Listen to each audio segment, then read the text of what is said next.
ರಾಜ್ಯ ಸರ್ಕಾರ ಪಂಚ ಗ್ಯಾರಂಟಿಗಳನ್ನು ನೀಡುತ್ತಿದ್ದು ಗ್ಯಾರಂಟಿ ಪಡೆಯುವ ತಾಯಂದಿರು ತಮ್ಮ ಮಕ್ಕಳನ್ನು ಸರ್ಕಾರಿ ಶಾಲೆಗೆ ಸೇರಿಸಿದರೆ ಮಾತ್ರ ಗ್ಯಾರಂಟಿ ಯೋಜನೆ ಸಿಗಲಿದೆ ಎಂದು ಮಾಡಿದರೆ ಸರ್ಕಾರಿ ಶಾಲೆಗಳಲ್ಲಿ ಹಾಜರಾತಿ ಹೆಚ್ಚಲಿದೆ ಎಂದು ಶಾಸಕ ಬಸವಂತಪ್ಪ ಹೇಳಿದರು.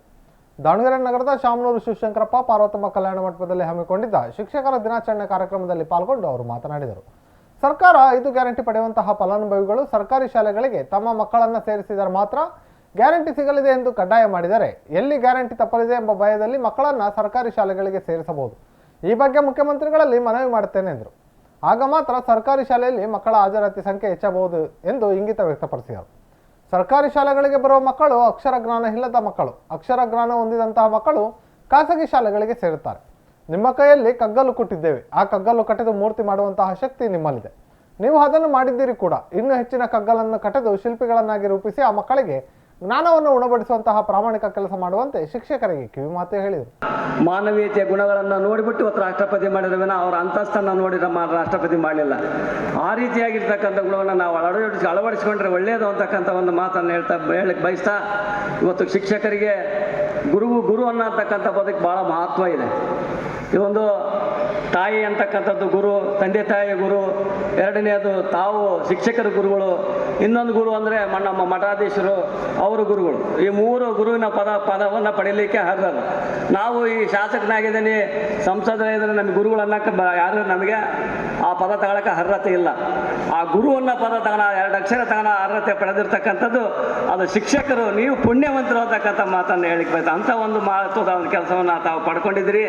ಅದರಿಂದ ಅಲ್ಲಿ ಪ್ರಾಮಾಣಿಕವಾಗಿರ್ತಕ್ಕಂಥ ಕೆಲಸ ಮಾಡಿ ನಿಮ್ಮ ಕೈಯಲ್ಲಿ ಒಂದು ಕಗ್ಗಲ್ಲನ್ನು ಕೊಟ್ಟಿರ್ತೀವಿ. ನಮ್ಮ ಸರ್ಕಾರಿ ಶಾಲೆ ಬರ್ತಕ್ಕಂಥ ಮಕ್ಕಳು ಭಾಳ ಅಕ್ಷರ ಜ್ಞಾನ ಇಲ್ಲದೆ ಇರ್ತಕ್ಕಂಥ ಮಕ್ಕಳೇ ಬರೋದು. ಅಕ್ಷರ ಜ್ಞಾನ ಇರ್ತಕ್ಕಂಥವರೆಲ್ಲರೂ ಸಹ ಖಾಸಗಿ ಶಾಲೆಗೆ ಹೋಗ್ತಾರೆ. ನಿಮಗೆ ಕೊಡ್ತಕ್ಕಂಥದ್ದು ಕಗ್ಗಲ್ಲನ್ನು, ಬೆಟ್ಟದಲ್ಲಿರ್ತಕ್ಕಂಥ ಕಲ್ಲನ್ನು ನೀವು ತೆಗೆದುಕೊಂಡಿರ್ತಾರೆ, ಅದು ಮೂರ್ತಿ ಮಾಡ್ತಕ್ಕಂಥ ಕೆಲಸ ನೀವು ಮಾಡಿದಿರಿ. ಇನ್ನೂ ಹೆಚ್ಚಿನದಾಗಿ ಆ ಮೂರ್ತಿಯನ್ನು, ಶಿಲ್ಪಿಯನ್ನು ಇನ್ನೂ ಚೆಂದವಾಗಿ ರೂಪಿಸ್ತಕ್ಕಂಥ ಕೆಲಸ ನೀವು ಮಾಡಿ ಆ ಮಕ್ಕಳಿಗೆ ಒಳ್ಳೆಯ ಪಾಠವನ್ನು ಉಣಬಡಿಸಬೇಕು ಅಂತಕ್ಕಂಥ ನಾನು ಕಳಕಳಿಯ ಮನವಿಯಲ್ಲಿ ನಾನು ಶಿಕ್ಷಕರಲ್ಲಿ ವಿನಂತಿ ಮಾಡ್ತೇನೆ. ಯಾಕಂದರೆ ನೀವು ಈ ದೇಶದಲ್ಲಿ ನಾವು ಯಾರಾದ್ರೂ ಇಲ್ಲಿ ನಿಂತ್ಕೊಂಡು ಮಾತಾಡ್ತಿದ್ದೀವಿ ಅಂದರೆ, ಇವತ್ತೇನಾದರೂ ನಾನು ಒಬ್ಬ ಶಾಸಕನಾಗಿ ನಿಂತ್ಕೊಂಡ್ರೆ ನಾನೊಬ್ಬ ಶಿಕ್ಷಕರ ನೆನಪು ಮಾಡ್ಕೋಬೇಕು. ಇಮಾಮ್ ಮಾಸ್ಟರ್ ಅವರು ನಮಗೆ ಎಷ್ಟೊಂದು ಶಿಕ್ಷಣ ನೀಡಿದ್ರು ಅಂತಂದರೆ ನಮಗೇನು ಬರ್ತಾ ಇದ್ದಿಲ್ಲ, ನಮಗೆ ಗಣಿತನ ಬರ್ತಲ್ಲ. ಅಂಥ ಒಂದು ಕೆಲಸವನ್ನು ಮಾಡಿದ್ರು ಶಿಕ್ಷಕರ ನಮ್ಮ ಇಮಾಮ್ ಮಾಸ್ಟರ್. ಆ ರೀತಿಯಾಗಿರ್ತಕ್ಕಂಥ ಎಲ್ಲ ನಮ್ಮ ಶಿಕ್ಷಕರು ಒಂದರ ಒಳ್ಳೆಯ ಕೆಲಸವನ್ನು ಮಾಡ್ತಾ ಇದ್ದೀರಿ. ನಮ್ಮ DC ಸಾಹೇಬ್ಗಳನ್ನ ಸಣ್ಣ ಪುಟ್ಟ ನ್ಯೂನತೆಗಳನ್ನು ಸರಿಪಡಿಸ್ಕೊಂಡು, ಯಾರೋ ಕೆಲವು ಶಿಕ್ಷಕರು ಮಾಡ್ತಕ್ಕಂಥ ತಪ್ಪನ್ನು ಇಡೀ ಗುರುವೃಂದಕ್ಕೆ ಅದು ಕಳಂಕ ಆಗಬಾರ್ದು. ಇಡೀ ಗುರುವೃಂದಕ್ಕೆ ಕಳಂಕ ಆಗಬಾರ್ದು. ಯಾರು ತಪ್ಪು ಮಾಡ್ತಾರೋ ಅವ್ರಿಗೆ ನಾವು ಶಿಕ್ಷೆಯನ್ನು ನೀವು ತಿರ್ತಕ್ಕಂಥ ಕೆಲಸ ಮಾಡಿರಿ, ನಾವು ತಿರ್ತಕ್ಕಂಥ ಕೆಲಸ ಮಾಡೋಣ.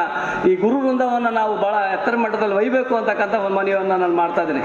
ಇವತ್ತು ಮನುಷ್ಯ ಏನಾದರೂ ಒಂದು ಎತ್ತರಕ್ಕೆ ಬೆಳಿಬೇಕಾದ್ರೆ ಆ ಮನುಷ್ಯನಿಗೆ ಬೇಕಾಗಿರ್ತಕ್ಕಂಥ ಗುಣ ಏನಂದರೆ, ಆತ ಮಾಡಿರ್ತಕ್ಕಂಥ ಸೈಟ್ನ ಎಷ್ಟು ಸೈಟ್ ಮಾಡ್ತಾನೋ ಅದು ಅವನಿಗೆ ಗೌರವ ಕೊಡಲ್ಲ. ಎಷ್ಟು ಬಂಗಾರ ಮಾಡ್ತೀರೋ ಅಷ್ಟು ಗೌರವ ಕೊಡಲ್ಲ. ನೀವು ಎಷ್ಟು ಆಸ್ತಿ ಮಾಡ್ತೀರೋ ಗೌರವ ಕೊಡಲ್ಲ. ನೀವೇನಾದರೂ ನಿಮಗೆ ಗೌರವ ಸಿಗಬೇಕಂದ್ರೆ ಯಾವ ಮನುಷ್ಯ ಪುಣ್ಯದ ಕೆಲಸ ಮಾಡ್ತಾನೋ ಆತನಿಗೆ ಗೌರವ ಸಿಗುತ್ತೆ ಅಂತಕ್ಕಂಥ ಮಾತನ್ನು ಹೇಳಿಕ. ಆ ಪುಣ್ಯದ ಕೆಲಸವನ್ನು ತಾವು ಮಾಡಬೇಕು. ಅದು ನಮ್ಮನ್ನು ಸೇರಿಬಿಟ್ಟು ನಾವು ಪುಣ್ಯದ ಕೆಲಸ ಮಾಡಿದ್ರೆ ಮಾತ್ರ ಈ ಸಮಾಜದಲ್ಲಿ ಈ ಶಿಕ್ಷಕರು ಒಂದಾಗಿರ್ಬೋದು, ಎಲ್ಲ ಕ್ಷೇತ್ರದಲ್ಲಿ ಒಂದು ಒಳ್ಳೆಯ ಭಾವನೆ ಬರಲಿಕ್ಕೆ ಸಾಧ್ಯ ಅಂತಕ್ಕಂಥ ಮಾತನ್ನು ಹೇಳ್ತಾ, ಇವತ್ತು ನಮ್ಮ ಶಿಕ್ಷಕರ ಶ್ರಮ ಭಾಳ ಇದೆ, ಅದರ ಹಾಜರಾತಿಯ ಸಂಖ್ಯೆ ಕಡಿಮೆ ಆಗ್ತಾ ಇದೆ. ಅದ್ರ ಬಗ್ಗೆ ನನ್ನ ಒಂದು ಸಲಹೆ, ಸರ್ಕಾರದ ಮನವಿ, ನಮಗೆ ಹಾಜರಾತಿ ಜಾಸ್ತಿ ಆಗ್ಬೇಕಂದ್ರೆ ನಮ್ಮ ಏನು 5 ಗ್ಯಾರಂಟಿ ಕೊಡ್ತಕ್ಕಂಥ ಏನು ಯೋಜನೆ ಇದೆ ತಾಯಂದ್ರಿಗೆ, ಆ 5 ಗ್ಯಾರಂಟಿ ತಗೊಳ್ತಕ್ಕಂಥ ಫಲಾನುಭವಿಗಳು ತಾಯಂದರು ಅವರು ಸರ್ಕಾರಿ ಶಾಲೆ ಕಂಪಲ್ಸರಿ ಮಕ್ಕಳು ಸೇರಿಸಿ ಮಾತ್ರ 5 ಗ್ಯಾರಂಟಿ ಕೊಡ್ತಾವಂತಕ್ಕಂಥದ್ದನ್ನು ಮಾಡಿದ್ರೆ ಒಳ್ಳೇದು ಅಂತ ನಾನು ಮುಖ್ಯಮಂತ್ರಿಗಳಲ್ಲಿ ಮನವಿ ಮಾಡ್ತಾನೆ. ಆಗ ಹಾಜರಾತಿ ಸಂಖ್ಯೆ ಜಾಸ್ತಿ ಆಗ್ಬೋದು ಅಂತಕ್ಕಂಥ ಮಾತ್ರ. ಯಾಕಂದ್ರೆ 2,000 ರೂಪಾಯಿ ಬರ್ತದೆ ಮೊದಲು ಕಳಿಸ್ತಾರೆ ಅಕ್ಕ.